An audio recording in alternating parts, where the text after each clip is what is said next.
सीतापुर गांव में रामू नाम का एक गरीब किसान रहता था। उसके बंसी और गोपाल नाम के दो बेटे थे। एक दिन रामू अपने खेतों में काम करके घर लौट रहा था। तभी बहुत जोरों की बारिश होने लगी। रामू सोचने लगा, अरे इतनी तेज बरसात हो रही है, मुझे जल्दी से जल्दी घर पहुंचना होगा। मेरे दोनों बेटे और मेरी पत्नी चिंता कर रहे होंगे। रामू ने और तेज चलना शुरू कर दिया। तभी सामने से एक बैल भागता हुआ आया और रामू को जोर से टक्कर मार दी। रामू उसका वार सह नहीं पाया और मूर्छित होकर वहीं गिर गया। जख्मी शरीर पर बारिश का पानी लगातार गिरने से उसका शरीर अकड़ गया। बहुत देर होने के बाद भी जब रामू घर नहीं लौटा तो उसकी पत्नी लीला ने बड़े पुत्र बंसी से कहा, अरे बेटा बंसी, इतनी देर हो गई है, तुम्हारे पिताजी अभी भी खेत से नहीं लौटे हैं। बारिश भी कम होने का नाम ही नहीं ले रही है। यह कड़कड़ाती हुई बिजली कुछ अच्छा संकेत नहीं दे रही है। मुझे बहुत घबराहट हो रहा है। तुम यहीं रहकर गोपाल का ध्यान रखना। हम खेतों में जाकर तुम्हारे पिता को देख कर आते हैं। बंसी बोला, माँ, मैं भी कब से यही सोच रहा हूँ। पिताजी अभी तक नहीं लौटे। आप यहीं रुको, मैं देख कर आता हूँ कि आखिर पिताजी क्यों नहीं आए अभी तक। इतना कहकर बंसी खेतों की तरफ चल देता है। कड़कड़ाती बिजली के साथ अब पहले से और भी ज्यादा तेज बारिश हो गई थी। बंसी ने एक जगह अपने पिता को जमीन पर पड़े हुए देखा तो वह दौड़कर उसके पास गया। पिताजी, यह क्या हो गया आपको? आपको इतनी सारी चोट कैसे लग गई? फिर किसी तरह से बंसी अपने पिताजी को सहारा देकर घर पर ले आता है। लीला ने जब रामू की ऐसी हालत देखी तो उसकी चीख निकल गई, हे भगवान, ये क्या हो गया?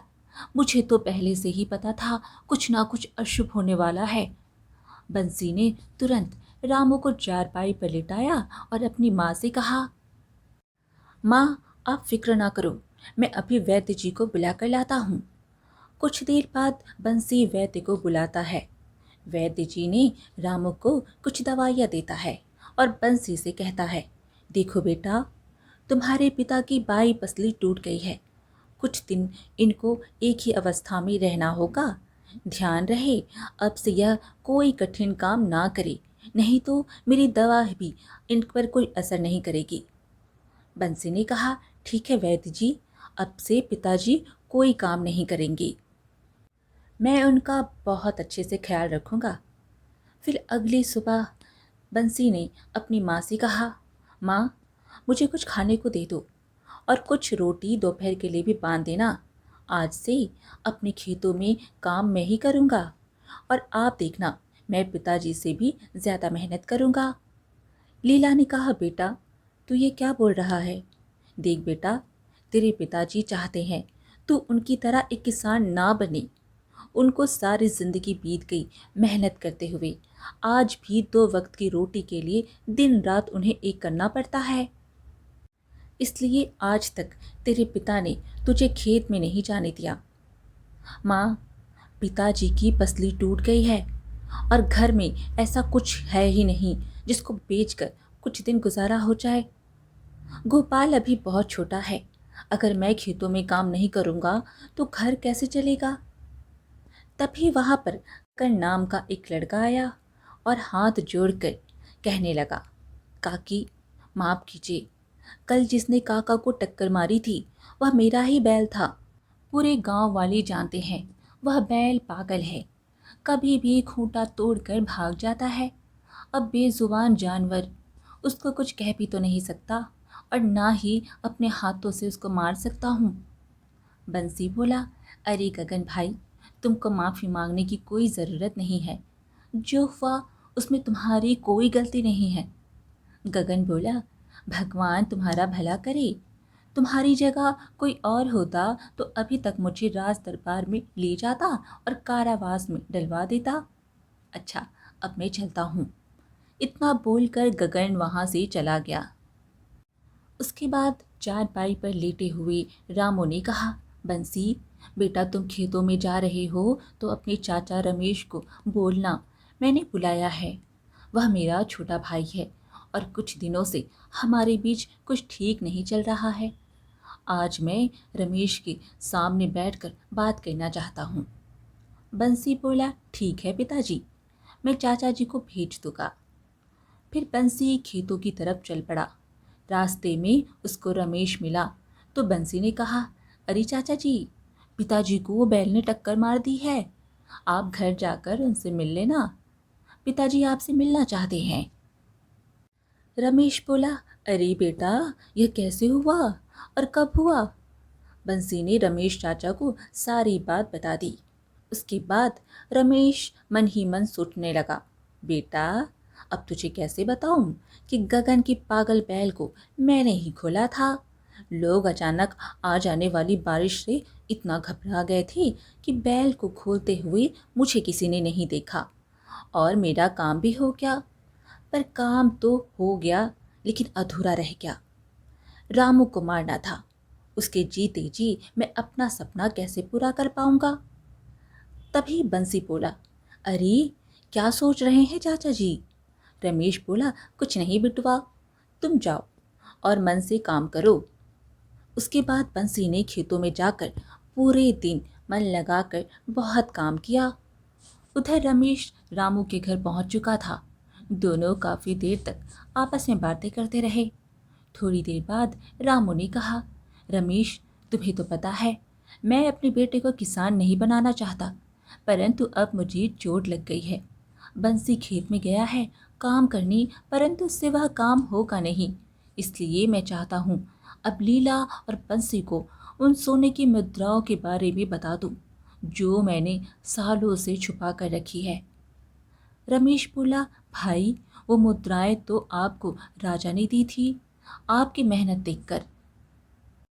जब आपने अपनी जान पे खेलकर राजकुमारी के पसंदीदा पालतू मोर की जान बचाई थी, तब तो राजकुमारी बहुत छोटी थी और उनने जिद पकड़ ली थी कि वह तभी भोजन करेगी जब उनका पालतू मोर वापस मिलेगा। तब से आपने भाभी और बंसी को उसके बारे में कुछ क्यों नहीं बताया? रामू ने कहा, 10 साल हो गए उस बात को। आए दिन घर में इतनी तंगी रहती है, अब तक तो वह सारी मुद्राएं खत्म हो जाती। लीला का सपना है हम अपने बेटे को कुछ अच्छा काम कराएं। अब बंसी बड़ा भी हो गया है। तुम एक काम करो, जंगल जाओ और वह सोने का डब्बा ले आओ जिसमें मुद्राएं हैं। मैं आज वह सारी मुद्राएं अपने बेटे और अपनी पत्नी को दिखाऊंगा। तीनों कितने खुश हो जाएंगे। रमेश बोला, आप ठीक कह रहे हो, परंतु जिस जगह आपने वह छुपाया है उसका पता तो आपको ही है। मैं तो कब से आपसे पूछ रहा हूँ, आप बताते ही नहीं हो। रामू बोला, तू फालतू की जिद करता था। मैंने कहा था ना, यह मेरे बच्चों के लिए है और समय आने पर बता ही दूंगा। अब वह समय आ गया है। रामू ने रमेश को वह जगह बताई जहाँ उसने मुद्राएं छुपाई थी। रमेश अब खेतों की तरफ चला गया और ज़मीन खोदने लगा और ज़मीन खोदते हुए बड़बड़ा रहा था, मुझे इतने सालों से भाई झूठ बोलता आ रहा था। बोलता था वह डब्बा हिफाजत से कहीं बहुत दूर रखा है और छुपाया अपने ही खेत में। अगर मुझे पता होता तो मैं बहुत पहले ही इसको निकाल लेता और अपनी बेटी की शादी किसी अमीर घर में करता। अब अगर मैं इस डब्बे को लेकर भाग भी जाऊं तो भाई तो मुझे कहीं ना कहीं से ढूंढ ही लेगा। रामू ने मेरे साथ साथ किसी को भी नहीं बताया कि उसने डब्बा कहाँ छुपाया था। आज उसने पहली बार मुझे बताया है तो मेरा नाम तो आ ही जाएगा। मुझे सारी जिंदगी कारावास में बितानी पड़ेगी। कहीं ऐसा ना हो लालच में आकर बाकी की जिंदगी बर्बाद हो जाए। तभी बंसी की नज़र रमेश पर पड़ी। अरे चाचा जी, आप कब आए और यह आपके हाथ में डब्बा कैसा है?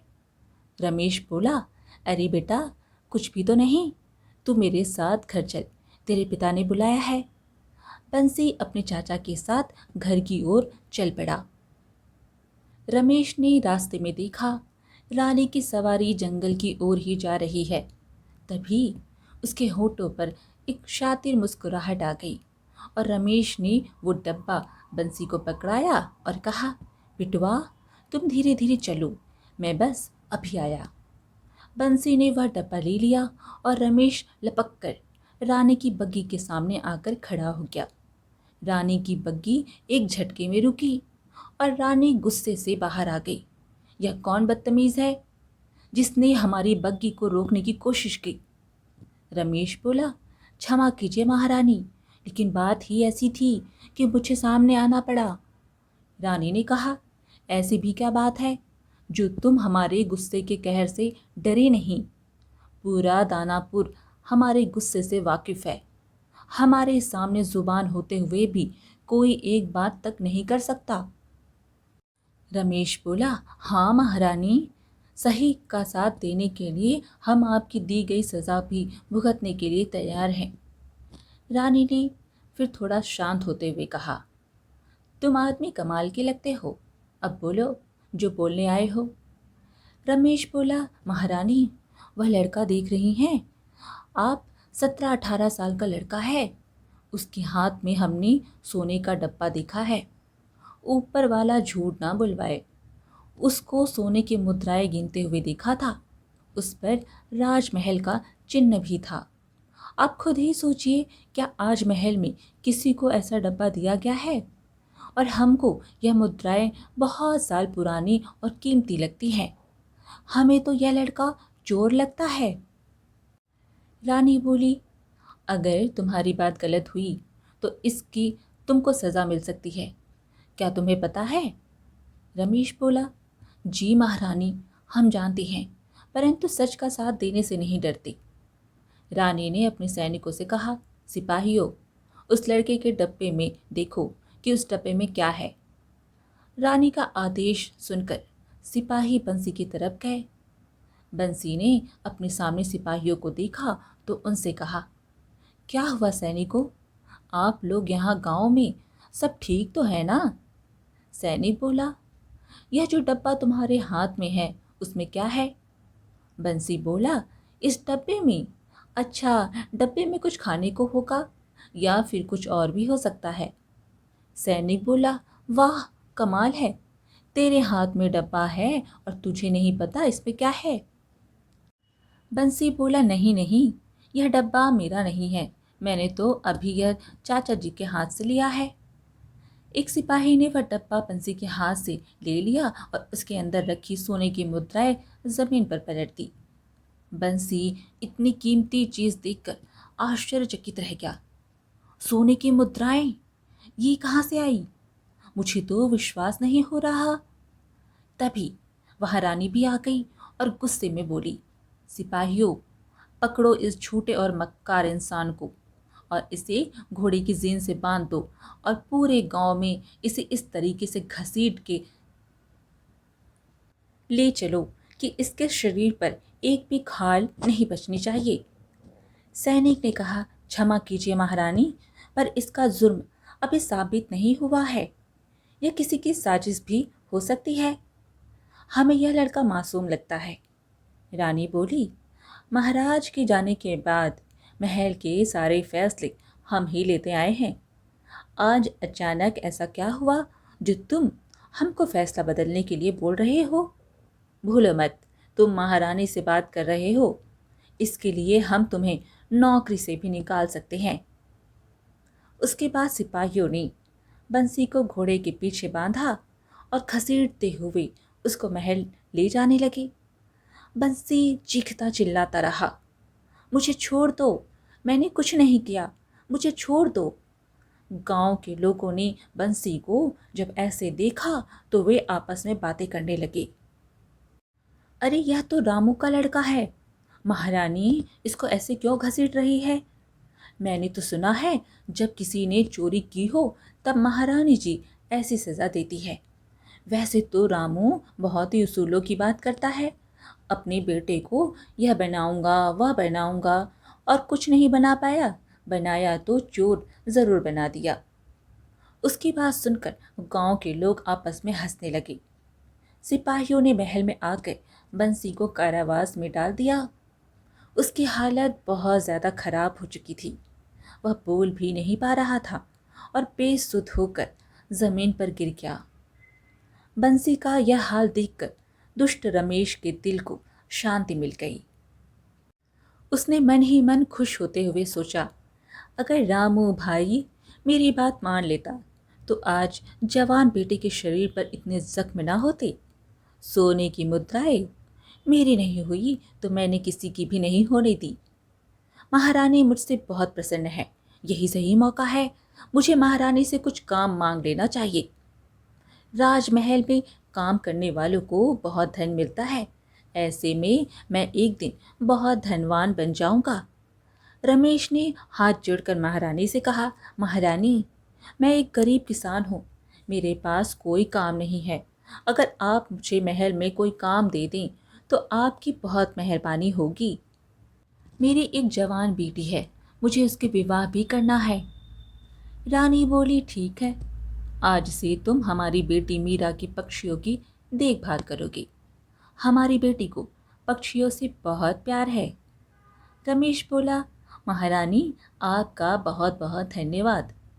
जहाँ एक तरफ रमेश ने रामू की दुनिया उजाड़ कर रख दी थी और अपने कदम महल में जमा लिए थे, वहीं दूसरी तरफ लीला अपने घर में बैठी बंसी का इंतजार कर रही थी। उसके सामने खाना रखा हुआ था। रामू ने लीला से कहा, भाग्यवान, कब तक ऐसे ही खाना सामने रख कर बैठी रहोगी? बंसी बस आता ही होगा, तुम खाना शुरू तो करो। लीला बोली, अजी हमारा जी नहीं मान रहा, रात हो गई है, अब तक बंसी नहीं आया। आपको पता है ना, मैं मेरे बेटे के बिना खाना नहीं खाती हूँ। तभी एक वृद्ध औरत वहां पर आती है और कहने लगती है, अरे लीला बेटी, अब तो तुझे अकेले ही खाना पड़ेगा, तेरे बेटे को महारानी ने कारावास में डाल दिया है।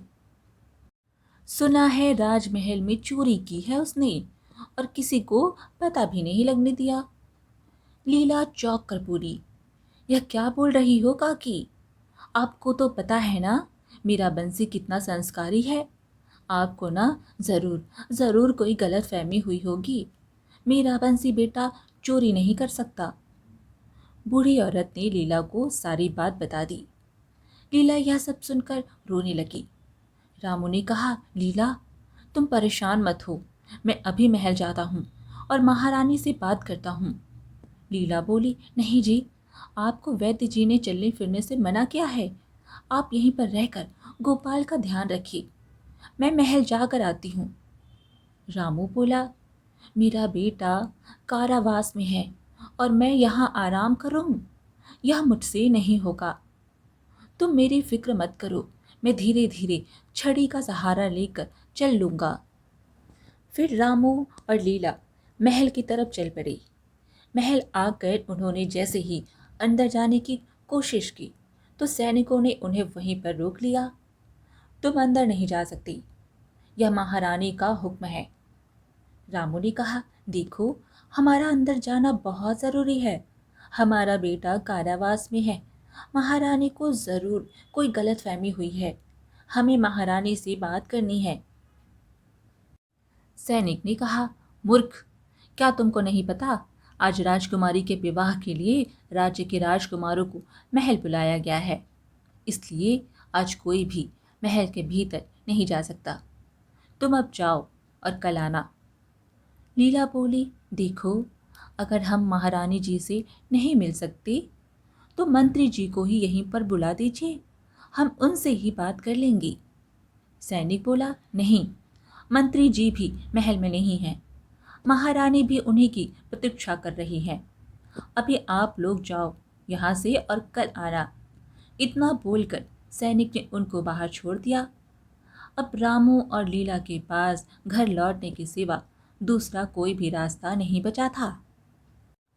अगले दिन रामू और लीला फिर से महल पहुंच गए और महारानी के सामने जाकर बोले, महारानी, हमारा बेटा निर्दोष है, उसे छोड़ दीजिए। रानी ने कहा, दुनिया के हर माता पिता को अपना बेटा निर्दोष ही लगता है, चाहे वह चोर ही क्यों ना हो। लीला बोली, महारानी, हमारे बेटे ने किसकी चोरी की है, आप यह तो बता दीजिए।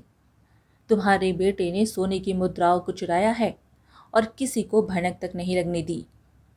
मुद्राओं का नाम सुनकर रामू को समझ आ गया, जो सोने की मुद्राओं का डब्बा था उसके बारे में ही महारानी बात कर रही है।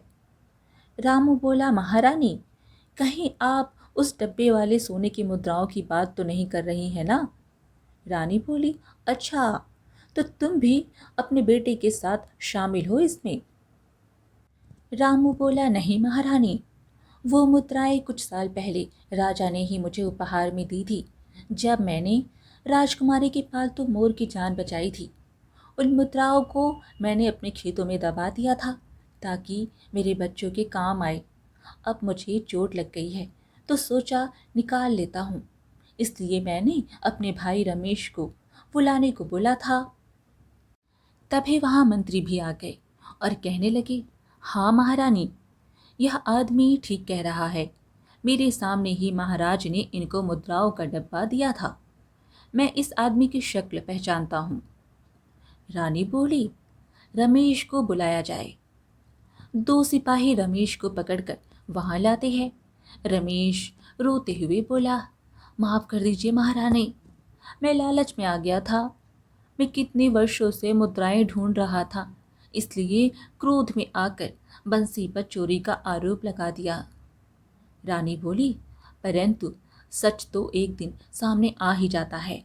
सैनिकों, इसको गांव के बाहर निकाल दिया जाए और बंसी को छोड़ दिया जाए, और जो सोने की मुद्राएं बंसी के पास से मिली थी उसको भी रामू को ही दे दिया जाए। रामू और लीला बंसी को लेकर घर पर वापस आ जाते हैं। घर पर आकर रामू बंसी से कहता है, बेटी, यह मुद्राएं तुम्हारी हैं, तुम शहर जाकर कोई कारोबार कर लो। बंसी बोला, नहीं पिताजी, मैं यही गांव में रहकर आपकी तरह किसान बनना चाहता हूँ, और जो भी यह मुद्राएं हैं इनको बेचकर हम बहुत सारी ज़मीन खरीद लेंगे और कुछ लोगों को काम पर रख लेंगे। जिन लोगों को काम की आवश्यकता होगी, ऐसे गांव वालों का भी भला होगा और हमारा भी। ऐसे ही एक दिन हमारा काम काफ़ी बड़ा हो जाएगा। फिर रामू और बंसी ने मिलकर बहुत मेहनत की थी और उनकी मेहनत रंग भी लेकर आई थी। गांव के जो लोग ज़मीन बेचना चाहते थे, रामू ने उनकी ज़मीन खरीद ली। गांव में काफ़ी सारे बेरोज़गार लोग थे और अब वहाँ बेरोज़गार लोग उनके खेतों में काम कर रहे थे। अब रामू गांव का सबसे अमीर आदमी बन चुका था। सभी गांव वाले बहुत खुश थे और रामू और बंसी की तारीफें करते। रामू और उसके बेटे ने तो कमाल कर दिया, गांव का नक्शा ही बदल दिया। जितने भी बेरोजगार थे सबको काम मिल गया। पैसा तो बहुत लोगों के पास होता है, पर रामू के बेटे ने दिमाग का इस्तेमाल करके लोगों की गरीबी को दूर कर दिया। भगवान उसका भला करे। तो इस प्रकार रामू और बंसी का पूरे गांव में बहुत नाम हुआ। बंसी ने अपनी बुद्धिमानी से अपने गांव के गरीब लोगों का भी भला किया। अब रामू की गरीबी भी हमेशा के लिए दूर हो गई और उसके परिवार में बस खुशहाली ही खुशहाली थी। आज की कहानी यहीं पर समाप्त हुई। फिर मिलेंगे एक और कहानी के साथ। कहानी पसंद आए तो लाइक शेयर ज़रूर करें और चैनल को सब्सक्राइब करना बिल्कुल ना भूलें। धन्यवाद।